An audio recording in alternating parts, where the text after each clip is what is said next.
So if you come to Durham, North Carolina, and you drive down Fayetteville Street, you're going to see that in somebody's front yard, there's a sign that says Black seniors hung out to dry and die.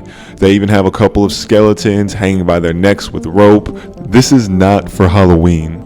The home itself is owned by Jerry McKinley. His house has been struck by 7 cars in 7 years. I'll give you a closer look at where some of these vehicles ended up at. The one vehicle that destroyed the porch came completely through here, hit the porch, and he ended up, the fender was right here. The driver was okay, he got out all right. Another car came straight over the hill here, straight down. He ended up here. He turned around right in a circle right here. His bumper was right here. I could open this window up right here and hand him a beer if he was standing at the trunk of his car. This is my master bedroom right here. Okay. This is how close we have came to actually being killed with absolutely no sympathy, no concern with anybody from the city of Durham. We don't want to die here from a car wreck. We want natural causes. When I had noticed that I was having a problem with cars running on the property, the head of construction offered to put 2 boulders down here, 7 boulders all, but 2 of them would be on the city's property. So I asked the director of public works for permission to leave those 2 rocks there temporarily. And he told me that the city's policy is that if a car jumps the curve, they want them to have a clear area of recovery. Well, the area of recovery is occupied by 2 old people. We've had 7 cars on here, and he will not do a thing to help me. I even asked for a traffic cone. His assistant said we couldn't even have a traffic cone, but they changed their mind and did something for the property behind me, not for my property and benefit, but just to put me in my place. They put up a steel bumper at the house behind me. Fayetteville Street actually used to be much more narrow, but Mr. McLean's problem started when the city of Durham moved his property line to expand the road. The city came along, started widening the road on Fayetteville Street. They had advised me that my hedges that was on my property would be in the way of them building a sidewalk, so they paid me for the removal of my hedges, and then I could get my property back. It was supposed to be a temporary easement. This was in 2012. The city has reneged on everything that they have said, okay? They took the property. They have not paid a dime. All they paid for was the removal of the hedges, which was $2,000.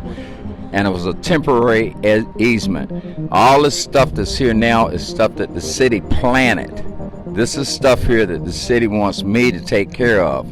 My property line was actually in the middle of the sidewalk this way. All this stuff here is on my property. The city has fined me over $500, if not $1,000, to keep this area clear, and they have not paid for the property that they've taken. They've taken all the property that you see on the bare ground up until those timbers. That property belongs to the city. The city has not paid 1 nickel for that dirt, but they took it. So how many times did they deny your permit to rebuild the porch? Well, the city of Durham decided that I don't need a porch, so they denied me at least 4 times. But having said that, I'm 78, my wife's 75. I don't need the city's permission to provide for my wife. My wife will walk up on her porch every day, whether I have a permit or not. So you built this one yourself? Completely on my own. I don't want anybody else to be blamed by the city. They're subject to be arrested if they help me. Could you tell me why you put up the skeletons? Well, basically, I put up the skeletons because we have been through so much paperwork, legal paperwork, with this denying and delaying and alibying from the city of Durham. It feels like the Chinese torture test, man, where you're getting cut with 1,000 pieces of paper, and this is what's left of me and my wife. We just out here hung out to dry. No one's concerned except for the 2 police officers that stopped by. I had a police officer stop by on a Tuesday. He asked me to do him a favor, and that was to take the rope from around their neck. I explained to him I don't have a problem doing that, but bring me a picture where the Klan have hung any black person with a rope around their waist, and I would do the damn same. Now, I find it absolutely deplorable that the city will allow senior citizens, some of the most vulnerable people in our community, to live in such a dangerous situation. But if you're watching this and you want to do your part to keep Mr. McLean and his wife safe, you can start by not making illegal U-turns. This has been your driving PSA. Have a blessed day.